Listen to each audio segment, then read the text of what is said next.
Páčilo by sa ti more plné rovnakých rýb? Čo je na tom hanebné, keď sú vzťahy farebné? Ja nie som farba, ale človek. A ty?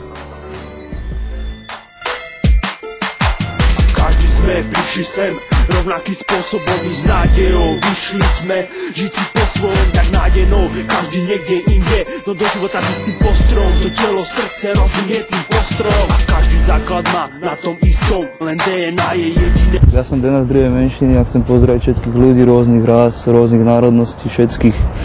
Je jedno podľa toho, aké si pleti sú človeka, to sú samé Dnes nás sa sám ovalamutí, osadok zamutí. Ja sa vám Zdena Predná a som z Banskej Štiavnice a tvárou tejto kampane som sa stala preto, lebo ja som dostala svoju šancu, ktorú som využila a ktorá mi veľmi pomohla. Víš to, no tak nezmeníš to. Lebo všetci ľudia by mali dostať šancu bez ohľadu na to, aké sú farby pleti. Bez ohľadu na to, aké sú farby pleti. Plno dobrých razných fráz, plno más, fanatikov, ktorí skryt. Aby ľudia boli k sebe tolerantnejší, lebo v podstate nikdy nevieme, kto vlastne ovplyvňuje to, akým sa narodíme a možno, že sme mohli byť aj my práve tí iní, ale nie sme. Ale mohli sme byť. Kúknem sa dozadu roky, vidím, jak už dosť trestalo. Že ľudia kašlite na farbu. Tá dnes trestalo nemalo.